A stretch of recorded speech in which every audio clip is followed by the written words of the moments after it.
اعوذ باللہ من الشیطان الرجیم بسم اللہ الرحمن الرحیم۔ تمام حاضرین و ناظرین کو السلام علیکم ورحمۃ اللہ وبرکاتہ۔ آج کا موضوع میرے بابا سائیں اس کو فرماتے تھے حق اللہ اور حق العباد، جس کو ہم عام لفظوں میں حقوق اللہ اور حقوق العباد کہتے ہیں، یعنی اللہ تعالیٰ کے حقوق اپنے مخلوق پر، اور حق العباد کا مقصد ہے کہ بندوں کے اوپر جو بھی حقوق ہیں ان کے بارے میں۔ تو سب سے پہلے تو رب العالمین وہ ہر چیز کا خالق اور مالک ہے، اور تمام جہانوں میں جو کچھ بھی زمین اور آسمان میں سب کچھ اسی کا ہے۔ تو اللہ تعالیٰ کا حق اپنے بندوں پر کہ انسان کو چاہیے کہ اپنے رب پر ایمان لائے، اس کے تمام نبیوں پر، تمام فرشتوں پر، تمام آسمانی کتابوں پر، پھر اپنی تقدیر پر، اچھی بری تقدیر پر، دنیا کی زندگی اور پھر موت، اور موت کے بعد پھر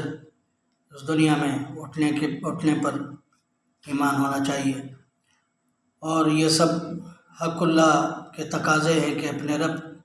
کی بندگی کا حق ہر انسان، ہر مسلمان کوشش کرے کہ وہ ادا کرے۔ اور پھر حق العباد جو ہے وہ آپ یہ سمجھیں کہ گھر سے بندوں کے لیے حقوق شروع ہو جاتے ہیں۔ وہ اپنے گھر سے ماں باپ، بہن بھائی، رشتہ دار، قرابت دار، محلے والے، پڑوسی، اور جہاں تک آپ کا آنا جانا ہے، اٹھنا بیٹھنا ہے، ان تمام لوگوں کا، ان تمام اشخاص کا، ان تمام ہستیوں کا بھی آپ پر حق ہے۔ جیسے کہ حضور صلی اللہ علیہ وسلم نے فرمایا کہ ہمسایہ ماں جایا، کہ ہمسائے کے بھی ماں کے جو ساتھ بھائی بہن دنیا میں آئے ہیں، ان بھائی بہنوں کی طرح ہمسایوں کے بھی حقوق ہیں۔ لیکن ہمارے پاس، ہمارے معاشرے میں یہ بڑا ایک معاملہ ہے کہ ہم لوگ اپنے حقوق تو مانگتے ہیں، اور حقوق کے لیے آگے بڑھ چڑھ کر بڑا لڑتے بھیڑتے بھی ہیں، لیکن اپنے فرض اور فرائض ادا کرنے کے لیے تیار نہیں ہوتے۔ اور بہت سے لوگ اس معاملے میں جو ہے نا وہ سستی کرتے ہیں، کیونکہ جب حق مانگا جاتا ہے تو پھر فرض بھی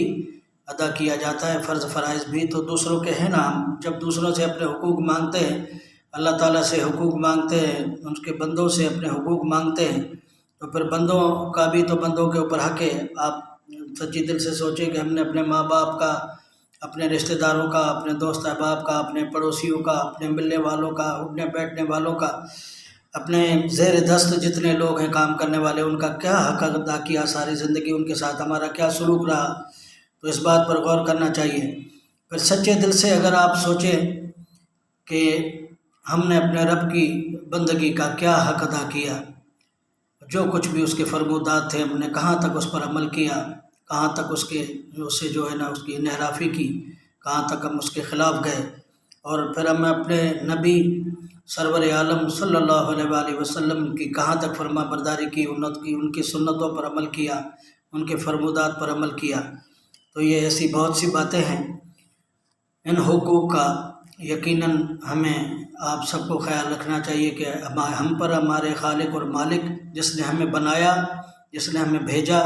جس نے بے عیب پیدا کیا اور یہ زندگی دی، زندگی کی تمام تر نعمتیں دی، تو اس کا کہاں تک ہم نے حق ادا کیا، اور بندوں کے حقوق ہیں۔